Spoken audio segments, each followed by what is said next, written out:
Welcome back to our podcast, CRM, Chris Rand William Caesar podcast. We are continuing with our discussion today. We were still talking about politics. Like I said, we'll be discussing politics, religion, and men-related issues or GBV issues. Today, I want us to talk about still the ANC. And I said it earlier that myself am a member of the ANC, and things that I'm raising about the ANC, I'm not raising them out of hate. I'm raising them because I love the ANC, and I expected the ANC to do other things better, and there and there I'm disappointed. And I feel that it is my right to raise those disappointments because, to be honest, we might just say that there are platforms to raise whatever that you want to raise about the ANC. But in practice, those platforms do not exist because if you get into a formal meeting of the ANC, there'll be an agenda, and therefore you need to be guided by that agenda as to what issues you raise, what issues you want to talk to. So you are, in practice, limited to issues jotted down in the agenda.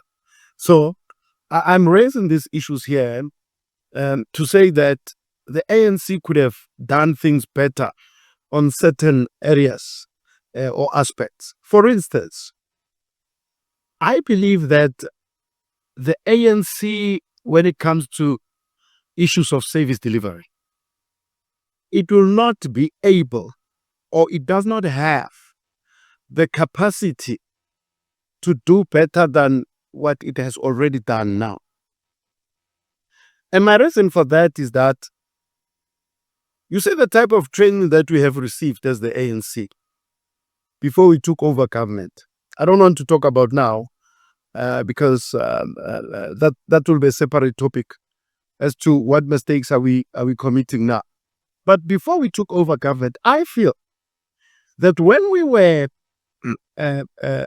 recruited to join the military wing of the ANC, and also those who were not part of the military wing, but they went to lobby the outside countries or the outside world to assist us, it be through sanctioning the then government of South Africa, which was the apartheid government, or it be through providing resources or helping us with some military training.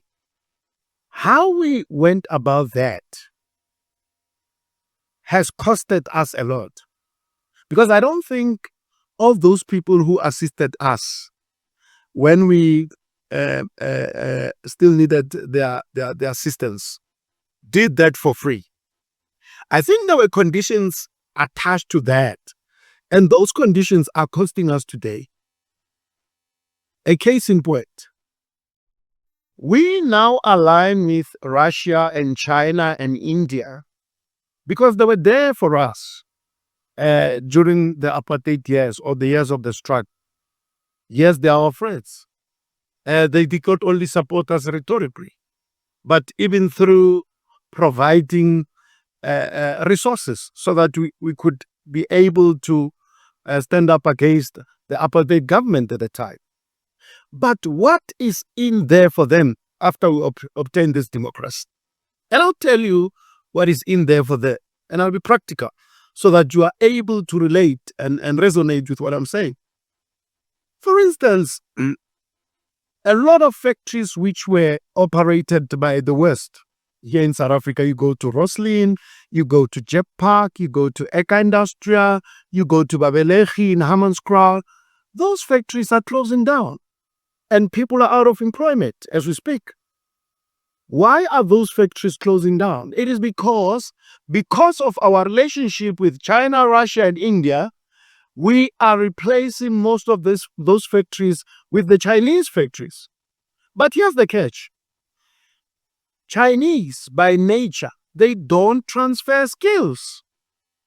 But yes, we still prefer them over the West because they were there for us during the years of the struggle.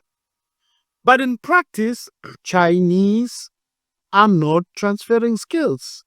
And therefore, Chinese will not employ our people like the West did when they were still operating factories here, and Chinese will not transfer skills like the West did when they were still operating the factories here. So, on the ground, we will suffer a situation where a lot of people will be out of employment. A lot of Chinese are operating small factories in Pietermaritzburg areas. Some have turned ship into factories, and it is Chinese employees working in those ships. I mean, during the day they work in the factory, at night they sleep in the same ship. So that is why they're able to produce whatever product at a low cost.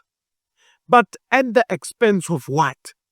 At the expense of the South African employees who were employed by all those factories which have to close down because the Chinese are now supplying their products because of their relationship with the ANC. So I think as much as we are happy that they helped us during the years of the struggle, but we need to go back and say, who do we still need and who do we no longer need? Who fits our current situation? The situation where we need to focus on rebuilding the economy. Because if everything is going to be about rewarding all those people who helped us during the struggle, the country will continue going down. The country will keep on losing partners or businesses that were employing our people in numbers just because we want to impress people who are there for us during the years of the struggle. And that is the same situation even in Parliament.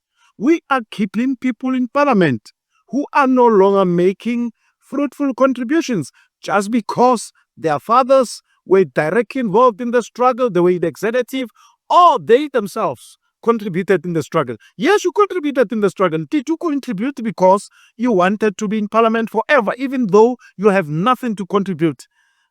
When we have another black person or another South African who can contribute better than you, even though that person was not involved in the struggle directly, but the fact that this person can contribute today, it means what you fought for ultimately gets to pay off. And I think that is the mentality that the South Africans we need to work on and adopt this new approach, which will take this country forward. We're not going to allow this country to close down just because we have people to pay that assisted us during the years of the struggle. Thank you for today. Don't forget to like, share, and subscribe.